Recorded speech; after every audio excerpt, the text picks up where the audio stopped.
Welcome to IELTS Band Up, where IELTS is made easy. Hello everybody, this is the third of my speaking lessons for part 2 and part 3. Just remember that the things that we study in this lesson will help you in all areas of IELTS, so I hope you enjoy. A little bit about me again. I feel like the best IELTS YouTuber on the internet. I'm not the prettiest, I'm not the oldest, but I am the most experienced. I have the card to prove it, I have a book to prove it, and my videos will keep getting better and better. So please subscribe, please let other people know, because the more people that know about my videos, the more I can make a living and the more people I can help. So that would help me a lot. There are links to more videos below, and if you want your speaking assessed by me, please check the links and you can have an assessment to know your speaking score to be better prepared for your next IELTS test. In this lesson, I'll go over some grammar that will help you for this question. The grammar will also help you in all areas of IELTS. I will also go through some vocabulary, collocations, idioms, these types of things so that you can make sure that you get a band 7 or higher on your next test. After the lesson, I will do the same questions in a mock test format. This is where you can practice doing the test. Now, while you're doing this video, I recommend that you pause it at any time to make your own notes. If you make the notes about you, it will be much easier to remember, because when it's about us, we are human. We remember things that are true for us. So make these vocabulary and grammar about you and give it a practice, and I promise you will remember much more. Okay, let's jump into the lesson. The part 2 question for this week is to describe a small company that you know about and what kind of work the company does, how you know about the company, and what you know about it. Now, a lot of people hesitate when they do this question on the exam.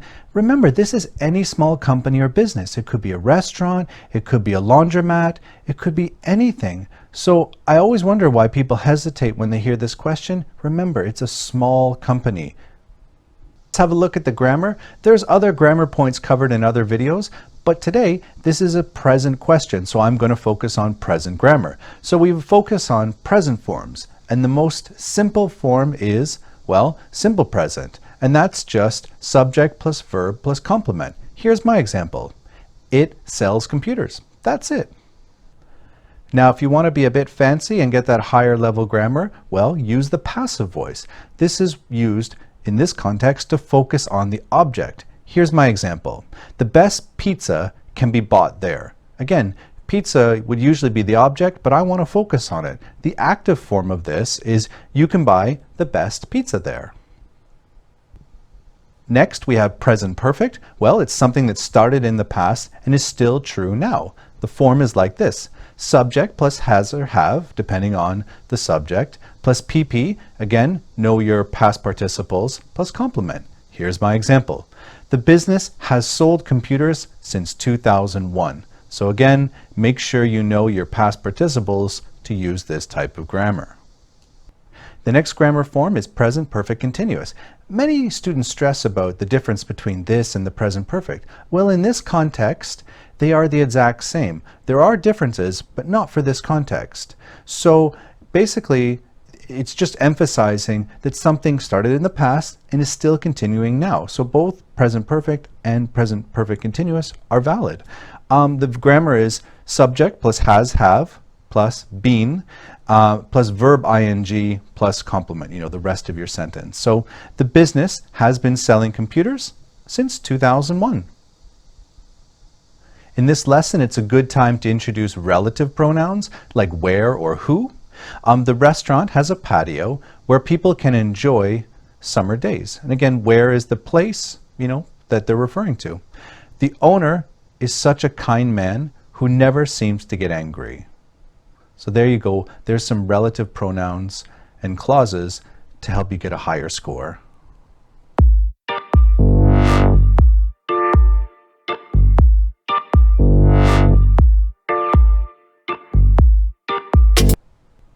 Next, let's have a look at some expressions and vocabulary for a band 7 to 9.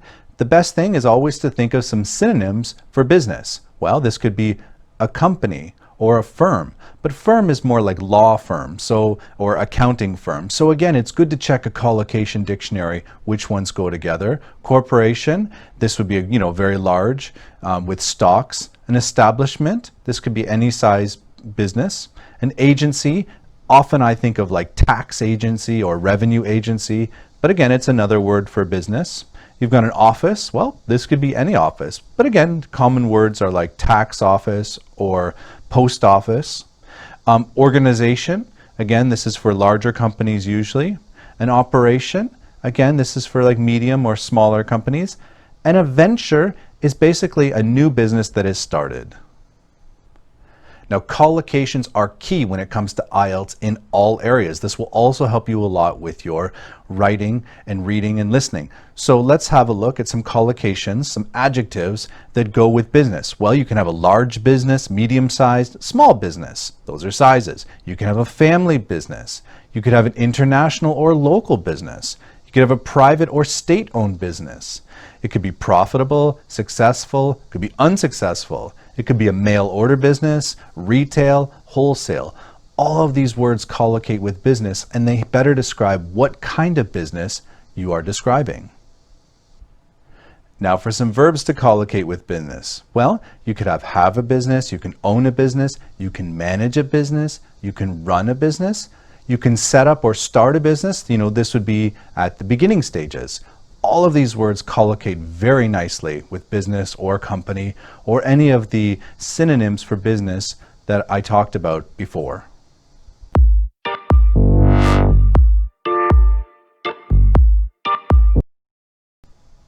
Now let's talk about some idioms for that really high score. Well, when you're talking about location, because remember, it's describing a business it could be a stone's throw, a short distance. So it's located only a stone's throw from my house. Another idiomatic expression could be earn an honest penny. This is just getting a fair amount of money for your work. He works hard for his customers and earns an honest penny. You can also use the expression above board to be open and honest or transparent. I never worry about that company cheating me, as everything they do is above board. A little negative idiomatic expression for this would be bend the truth, to lie a little. My hairdresser bends the truth about my appearance, and I like that. Maybe we like to be lied to a little bit, especially when it comes to our appearance. So sometimes bend the truth is not really that negative.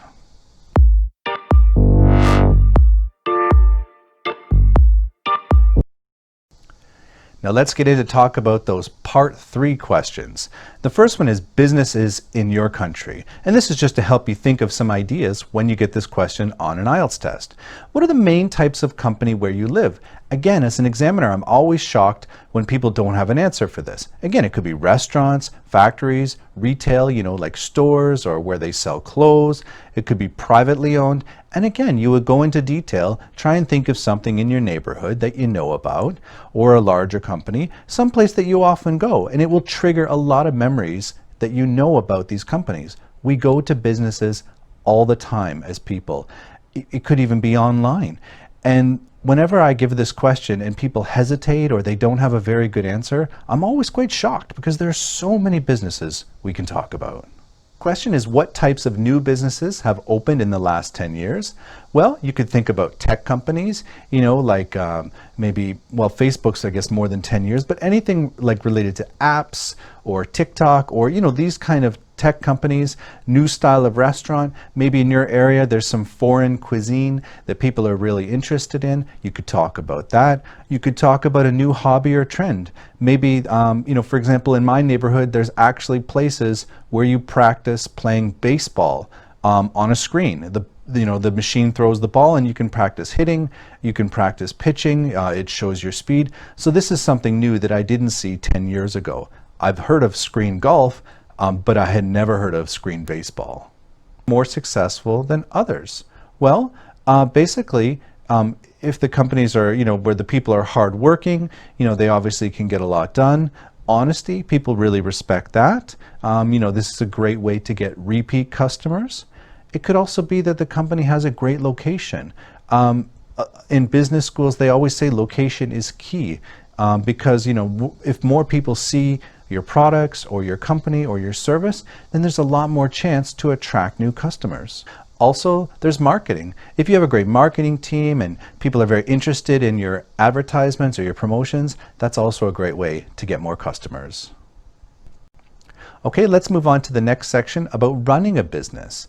What personal characteristics are need to be a good business owner? Well, perseverant. This is the idea of never giving up. Many businesses fail in their first year because times are tough. You also need to be honest. Honest to your coworkers, honest to your customers. These kind of things can come back to help you a lot, or they can come back to hurt you if you're dishonest. So being honest seems to help a lot.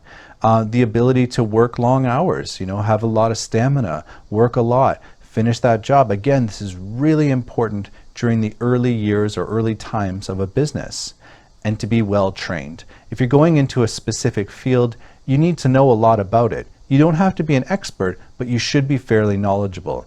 If you're going to start a real estate agency, well, you should know a lot about houses. That's really important. The next question is, do you think it's better to own a business rather than working for a boss? Well, if I own my own business, well, the positive is, well, flexible working hours. I can use my own ideas, nobody to answer to. These are all great things. This idea of freedom, and I can do my own thing, and in the future, the business can run even if I'm not there. These are all fantastic things about having your own business. And also your salary is not capped. The more customers, the more money. On the negative side, well, the salary may be too low. You might not make enough money in those first years to survive. They say only 1 in 5 businesses survives the first year, so that's a problem. No benefits. Most companies, they give you health insurance or other types of insurance. When you start your own company, you probably don't have any benefits, so this is a bit risky too. And it's very hard to start. It's hard to get new people interested in your product. Look at me, I'm a YouTuber. I'm working pretty hard at this, but still I don't have that many YouTubers. Even though I feel like this product is better than other videos, it's hard to get people interested in it. And what are some disadvantages of working for a family business? Well, it's hard to separate family and work life. You could be arguing about something related to family issue, and then that gets into the work issue, and it's hard to draw the line, or where's the lines between family issues and work issues. It could be arguments about money, how people are spending money, how they're saving it or not saving it. Again, this idea of like money for the family and money for the business, it's hard to separate those two areas.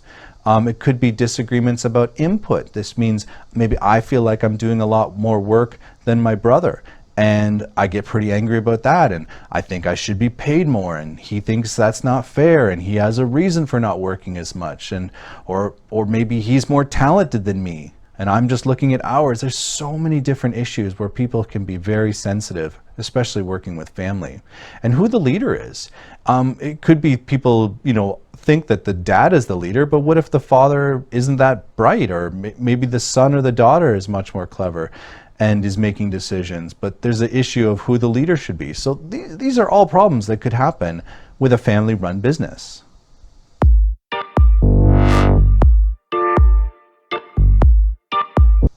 Okay, now it's time for the mock test, so let's get ready. All right, now I'm going to give you a topic, and I'd like you to talk about it for 1 to 2 minutes. Before you talk, you'll have 1 minute to think about what you're going to say, and you can make some notes if you wish. Do you understand? Well, here's some paper and a pen for making notes, and here's your topic. I'd like you to describe a successful small company that you know about.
All right, remember, you have 1 to 2 minutes for this, so don't worry if I stop you.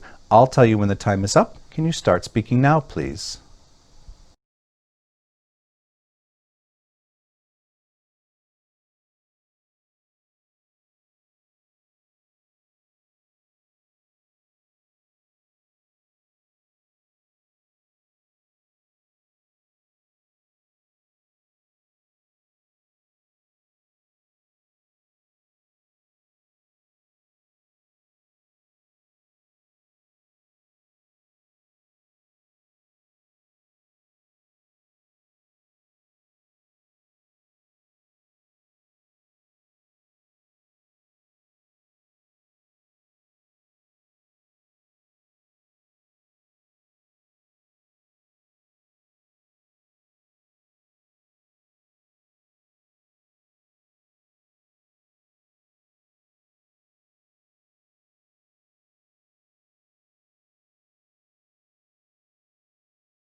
Okay, thank you. The time is up.